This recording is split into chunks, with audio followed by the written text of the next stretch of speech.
మలయాళం సినిమాలంటే మనకు ఒక రకమైనటువంటి ఇంట్రెస్ట్ ఉంటుంది, ఒక ఇంపాక్ట్ కూడా కనిపిస్తూ ఉంటుంది. ఆ సినిమాలో ఉన్నటువంటి నేపథ్యం కావచ్చు, ఆ సినిమాలో ఉన్నటువంటి సహజత్వం కావచ్చు, ఆ సినిమాలో ఉన్నటువంటి ఒక అద్భుతమైనటువంటి కథలు కావచ్చు, ఇవన్నీ కూడా చాలామందిని ఆకట్టుకునేటువంటి నేపథ్యం కూడా కనిపిస్తూ ఉంటాయి. కాకపోతే కొన్ని మలయాళ సినిమాలో చాలా స్లో నెరేషన్‌లా కనిపిస్తూ ఉంటాయి, లేకపోతే కొన్ని సస్పెన్స్ థ్రిల్లర్‌లా కనిపిస్తూ ఉంటాయి. డిఫరెంట్ యాంగిల్‌లో కనిపిస్తూ ఉంటుంది. అయినప్పటికీ కూడా ఆ కథలో ఉన్నటువంటి నవ్యత కావచ్చు, ఆ కథలో ఉన్నటువంటి న్యాచురాలిటీ కావచ్చు, ఆ సినిమాలు మాత్రం బాగా మెప్పించేలాగా, అంటే మలయాళంతో పాటు ఇతర భాషా ప్రేక్షకులు కూడా ఆకట్టుకునేలాగా మెప్పించేటువంటి అంశాలన్నీ కూడా ఆ సినిమాలో కనిపిస్తూ ఉంటాయి. అలాంటి సినిమానే వాలా 2.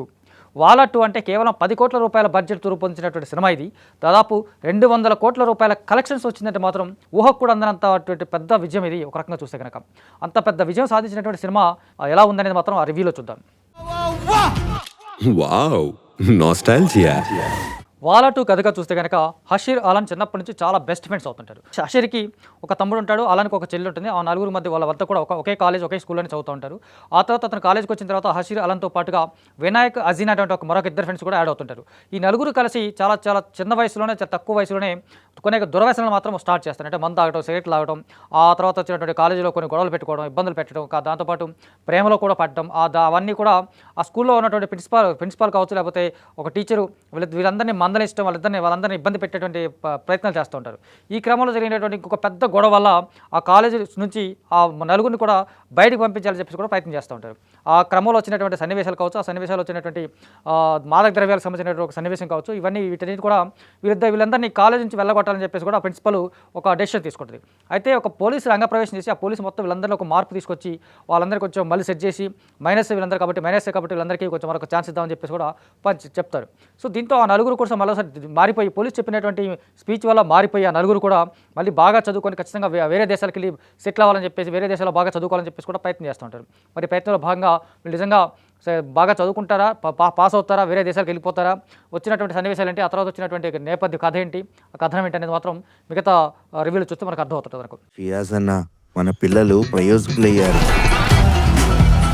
ఉడుకు రక్తం వీరులా పొంగని. ఇలాంటి కథలు మామూలుగా చూస్తే కనుక కాలేజ్ బ్యాక్డ్రాప్ వచ్చేటువంటి కథలన్నీ కూడా చాలా చాలా రొటీన్గాను, రెగ్యులర్గాను కనిపిస్తూ ఉంటాయి మనకు. కానీ ఈ సినిమాలో ఉన్నటువంటి రెగ్యులర్ రొటీన్ సీన్ అయినప్పటికీ కూడా అత్యంత సహజంగా కనిపించినటువంటి సన్నివేశాలకు మాత్రం అద్భుతంగా కనిపిస్తుంది. కాలేజ్ డేస్ అంటే మామూలుగా మనకి చాలా మందికి ఎక్స్పీరియన్స్ ఉంటుంది పర్సనల్గా.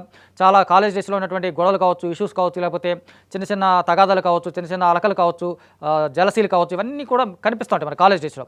అవన్నీ కూడా అందరికీ చాలా సహజంగా, చాలా న్యాచురల్గా, చాలా అద్భుతంగా కనెక్ట్ అయ్యేలాగా తీర్చిదిద్దినటువంటి విధానం మాత్రం, సన్నివేశాలు మాత్రం చాలా చాలా బ్యూటిఫుల్గా, వండర్ఫుల్గా, ఎక్స్ట్రాడినరీగా ఉందని మాత్రం ఖచ్చితంగా చెప్పొచ్చు. ఎందుకంటే ఆ కాలేజ్ డేస్లో జరిగినటువంటి సన్నివేశాలన్నీ కూడా రొటీన్గా కనిపించినప్పుడు కూడా చాలా అద్భుతంగా కనిపించినటువంటి విధానం మాత్రం చాలా బాగుంది. ఎందుకంటే సావిన్ డైరెక్ట్ చేసినటువంటి విధానం మాత్రం చాలా చాలా బాగుంది నిజానికి. ఎందుకంటే ఈ కథ ఎంచుకున్నటువంటి నేపథ్యం కావచ్చు, ఆ కథ తీసుకున్నటువంటి విధానం కావచ్చు, లేకపోతే కథలో వచ్చినటువంటి సన్నివేశాలు కావచ్చు, ఆ కాలేజ్ డేస్లో సాగేటువంటి సినిమా అంటే మాత్రం మనకి మామూలుగా యూత్ఫుల్ ఎంటర్టైనర్లా కనిపిస్తుంటుంది, ఇలాంటి లవ్ స్టోరీలా కనిపిస్తుంటుంది, లేకపోతే రెగ్యులర్గా కమర్షియల్ ఎంటర్టైనర్లా కనిపిస్తుంటుంది. ఇవన్నిటికి భిన్నంగా అటు కుటుంబ నేపథ్యం కావచ్చు, ఆ కుటుంబ బంధాలు కావచ్చు, అంటే పేరెంట్స్తో పాటు వచ్చినటువంటి సన్నివేశాలు కావచ్చు, ఇవన్నీ కూడా చాలా బ్యూటిఫుల్గా బ్లెండ్ చేసినటువంటి విధానం మాత్రం చాలా చాలా బాగుంది. ఎందుకంటే ఇలాంటి కథలు చాలా అరుదుగా కనిపిస్తూ ఉంటాయి.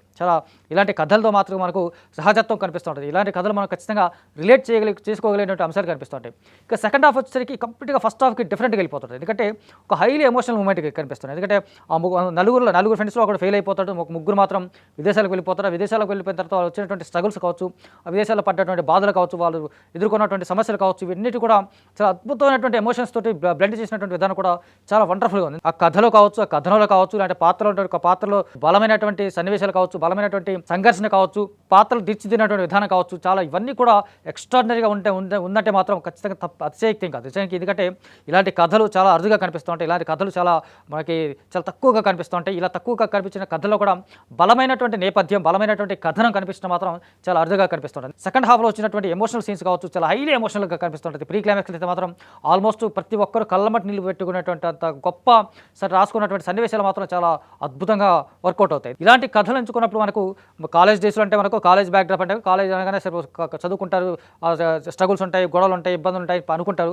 ఆ తర్వాత వచ్చినటువంటి నేపథ్యం ఏంటి, ఆ తర్వాత వచ్చినటువంటి కంటిన్యూటీ ఏంటి అనేది మాత్రం సెకండ్ హాఫ్లో మాత్రం చాలా అద్భుతంగా చూపించినటువంటి విధానం మాత్రం చాలా చాలా బాగుంది. ఆకట్టుకునేలాగా, మెప్పించేలాగా, ఎమోషనల్గా కన్నీళ్ళు పెట్టుకునేలాగా, దాంతో నవ్విస్తూనే సటైరికల్గాను ఇవన్నీ మిక్స్ చేసినటువంటి విధానం మాత్రం చాలా బాగుంది. ఎందుకంటే ఇలాంటి కథల్లో మనకి ఎమోషన్ ఉండొచ్చు, ఎంటర్టైన్మెంట్ ఉండొచ్చు, లేకపోతే కన్నీళ్ళు పెట్టించుకునే సన్నివేశాలు కావచ్చు, లేకపోతే బలమైనటువంటి తల్లిదండ్రుల పాత్రలు కావచ్చు, లేకపోతే ఫ్రెండ్స్తో వచ్చినటువంటి సన్నివేశాలు కావచ్చు, లేకపోతే ఇవన్నీ మిక్స్ అయినటువంటి విధానం మాత్రం ఎక్కడా బోర్ కొట్టకుండా, ఎక్కడా ఇబ్బంది పెట్టకుండా, ఎక్కడా కూడా ల్యాగ్ అనిపించకుండా చాలా ఇబ్బందికరమైనటువంటి సన్నివేశాలు కూడా అద్భుతంగా డీల్ చేసినటువంటి విధానం మాత్రం చాలా వండర్ఫుల్గా సాగినట్టు సినిమాగా మనకు కనిపిస్తుంది. మలయాళ సినిమా అంటే మాత్రం మనకు మామూలుగా ఇంత సహజమైనటువంటి సన్నివేశాలు, ఇటువంటి సహజమైనటువంటి కథలే మనకు కనిపిస్తుంటాయి. కాబట్టి ఆ సహజత్వం ఎక్కడా మిస్ కాకుండా ఒక చిన్న టౌన్లో జరిగేటువంటి కథగా కనిపిస్తుంది. మొత్తం 70% పాటు ఆ చిన్న టౌన్లోనే ఆ కాలేజీ, పేరెంట్స్ ఇల్లు, ఆ రెండు సీన్స్లోనే సీన్స్ క్రియేట్ చేయడం, లేకపోతే ఆ లొకేషన్స్లో మాత్రమే సన్నివేశాలు క్రియేట్ చేయడం, ఆ పాత్రలు తీర్చిదిద్దే విధానం కొత్త చాలా అద్భుతంగా ఉంటుంది. ఆ తర్వాత